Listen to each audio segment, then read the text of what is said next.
subaxnimada 4 Oktoobar 2021 ayay cagaha ka qaaday dhabada ay diyaaraduhu ka duulaan ee garoonka caalamiga ah ee Aadan Cadde.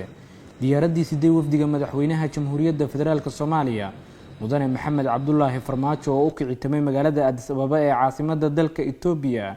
si ay uga qayb galaan munaasabadda caleemasaarka dhismaha xukuumadda cusub ee dowladda Itoobiya.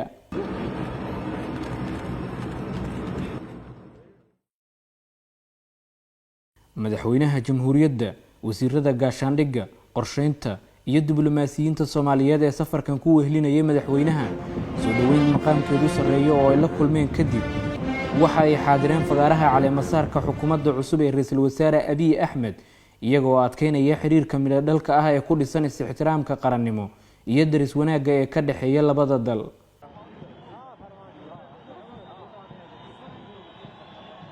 madashan oo kulmisay inta badan madaxda dowladaha qaaradweynta Afrika, diblomaasiyiin ka socday dalal ka baxsan qaaradda iyo wakiilo matalayay ururo iyo hay'ado caalamiya ayuu madaxweynaha jamhuuriyaddu ka jeediyay khudbad uu ku dul istaagay xiriirka saaxiibtinimo, dheef wadaag iyo wax wada qabsi ee dalkeena kala dhaxeeya dalka Itoobiya. waxa uuna shacabka ra'iisul wasaaraha dib loo doortay iyo xukuumadda cusub ee Itoobiya ugu hambalyeeyay doorashada guuleysatay ee ka dhacday dalkooda.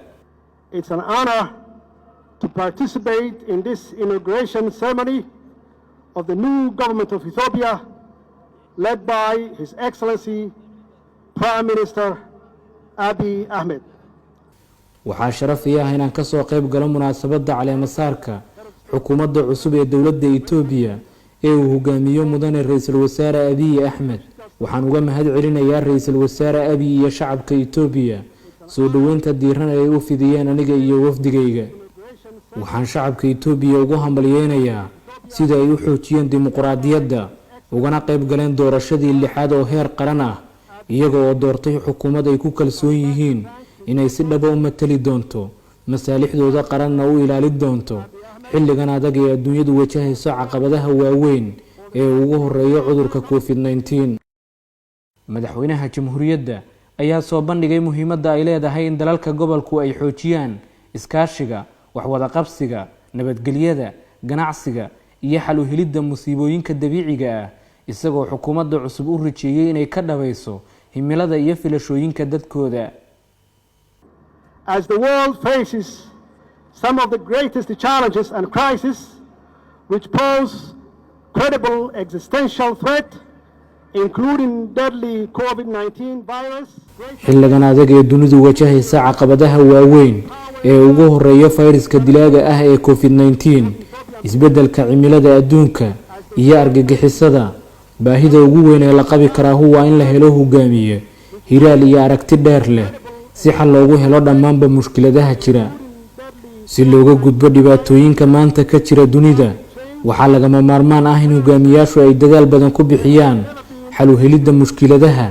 rajo abuurka iyo inay keenaan natiijooyin dadkooda iyo dalalkooda u horseedi kara horumar iyo barwaaqo. waxaan si weyn u aaminsanahay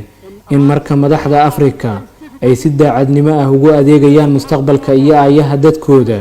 ay yihiin awood aan la loodi karin. natiijooyinkii ka dhashay doorashooyinkan ka dhacay dalka Itoobiya waxa ay si cad u muujinayaan in shacabka Itoobiya ay mustaqbalkooda ku maalgashadeen ra'iisul wasaare Abiy Ahmed oo u cadeeyay in shakhsi ahaan ay ka go'an tahay horumarinta iyo kamiro dhalinta himilooyinkooda. subaxnimada 5 Oktoobar 2021 madaxweynaha iyo mas'uuliyiinta safarkiisa ku wehlinayay waxa uu bilowday qaabilaadda madaxda dalal kala duwan oo ay kulmisay munaasabadda caleemasaarka. madaxweyne Farmaajo ayaana kulan duceedkii ugu horeeyay la qaatay ra'iisul wasaaraha dib loo doortay ee dalka Itoobiya mudane Abiy Ahmed Cali oo iska xog wareysteen xaaladda gobolka Geeska Afrika iyo xiriirka laba geesoodka ah ee labada dal oo ay saldhig u tahay daris wanaag, is-ixtiraam iyo xoojinta dagaalka ka dhanka ah argagixisada Al-Shabaab. sidoo kale madaxweynaha Jamhuuriyadda Federaalka Soomaaliya mudane Maxamed Cabdullaahi Farmaajo iyo dhigiisa dalka Uganda mudane Yoweri Museveni oo kulan duceed ku yeeshay magaalada Addis Ababa ayaa ka wada hadlay xoojinta xiriirka labada dal ee ku qotoma dhinacyada iskaashiga amniga, dhaqaalaha, arrimaha gobolka iyaga oo xoojiyay iskaashiga dagaalka lagula jiro argagixisada. ugu dambeyn madaxweynaha Jamhuuriyadda Federaalka Soomaaliya mudane Maxamed Cabdullaahi Farmaajo iyo wafdigiisa ayaa dalka dib ugu soo laabtay ka gadaal socdaal miro dhala oo qaatay muddo 2 maalin ah oo uu ku joogay dalka Itoobiya.